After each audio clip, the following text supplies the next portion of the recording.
Galera, vamos falar sobre equações do primeiro grau, tá certo? No sétimo ano, a gente já começa a falar sobre este tipo de equação, a equação do primeiro grau. A partir do nono ano, a gente começa a falar sobre as equações do segundo grau. Mas antes de prosseguir com o estudo das equações, vamos primeiro entender o que é uma equação, não é verdade? O que, afinal de contas, o que é uma equação?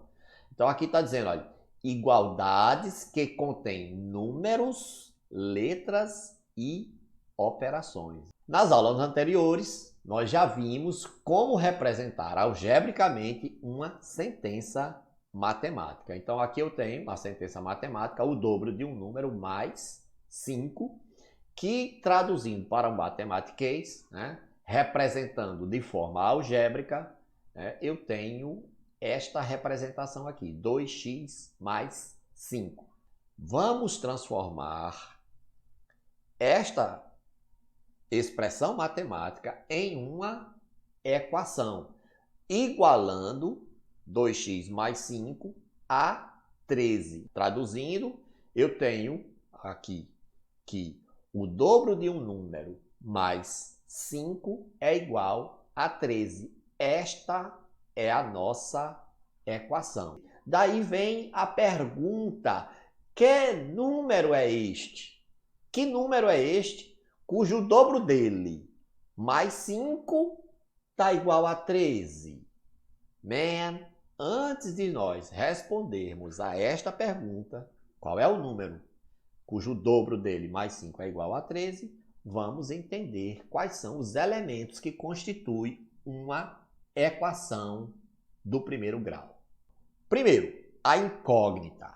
O valor desconhecido é chamado de incógnita.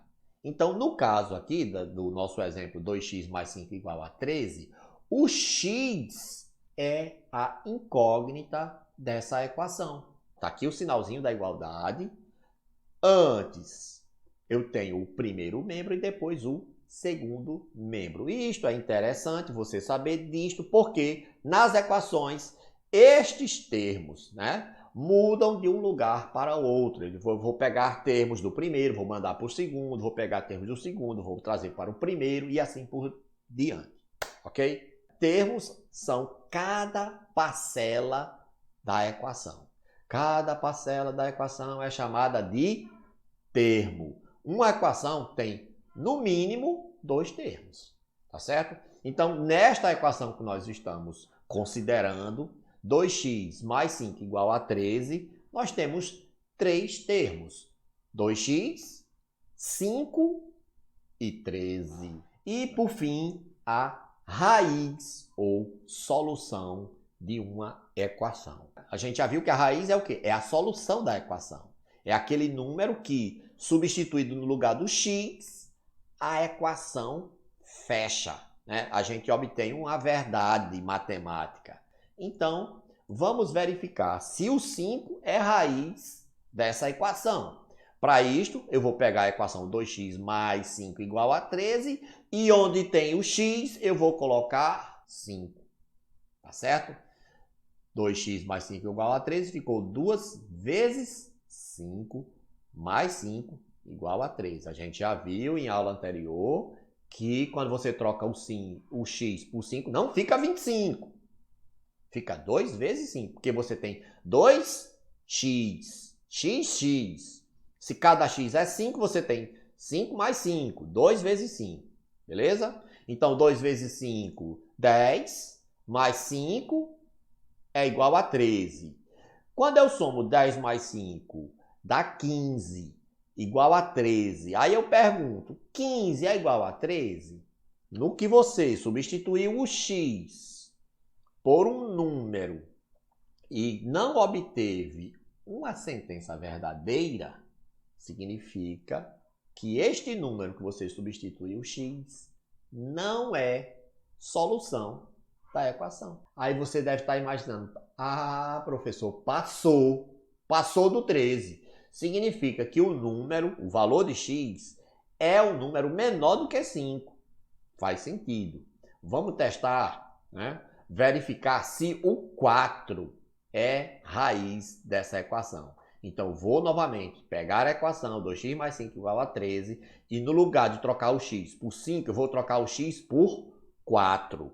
E aí, 2 vezes 4, 8 mais 5 igual a 13. Quanto é 8 mais 5? 13. 13 é igual a 13? Confere! Então, tá aí.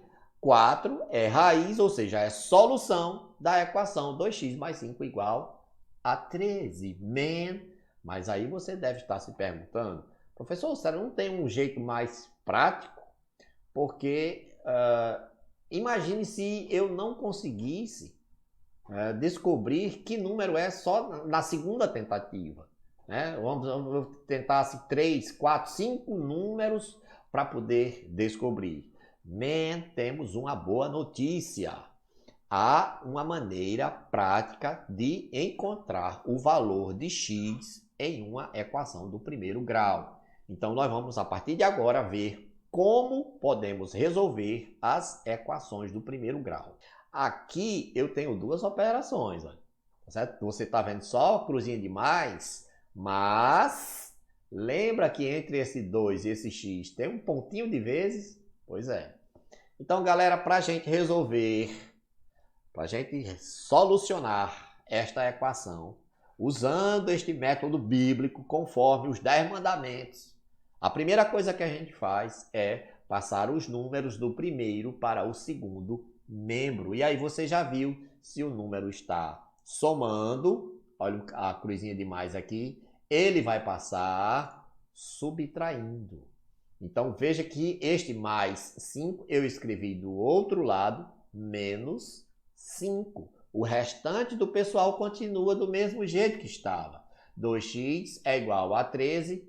Eu peguei este mais 5 e trouxe para o segundo membro. E lembre, sempre que a gente leva para o segundo membro, a gente coloca no final, tá certo? E aí o próximo passo, é resolver essa continha. 13 menos 5, ou seja, 2x é igual a 8. De onde saiu esse 8? 13 menos 5, cabeça. Lembra? Beleza, agora eu entendi. Agora ficou fácil. Se 2x é igual a 8, significa que x é igual a 8 dividido por 2. Lembra aquilo que eu lhe falei? Que o número que está multiplicando passa dividindo e que é mais comum que essa divisão apareça nesta forma, né? Na forma fracionária. Então tá aí, 8 dividido por 2, que é igual a 4. Vamos ver mais um. Aqui eu tenho 3x menos 7 igual a 8. Veja que o número aqui, o 7, não está somando, ele está subtraindo, ok? Olha, menos 7. A gente já sabe o que é que tem que fazer. Passar o número para o segundo membro. E aí, se aqui ele está menos, lá ele vai estar mais. Tranquilo? Você resolveu essa continha, 3x é igual a 15. 8 mais 7, 15. E aí, neste finalzinho, você sempre vai fazer o quê? Vai passar o número que está casado com 3 para baixo. É isso? Vai dividir. Porque aqui 3x é 3 vezes x. E aí, x é igual a 15 dividido por 3, que é igual a 5. Tá aí, cabecinha. Fala, professor, é fácil. É sim, man. É fácil sim. Então, galera, acho que pronto, terminamos. Foi isto aí. Nós vimos hoje como calcular o valor de x em uma equação do primeiro grau, né? Vimos muita coisa, né? O que é uma equação, as partes de uma equação e como solucionar uma equação do primeiro grau. Beleza, galera? Vou ficando por aqui, como eu falei, esta é nossa última aula, beleza? Mas você ainda tem a questão do exercício. Beleza, de Creuza! É nóis, man! Adeus, hasta la vista e tchau!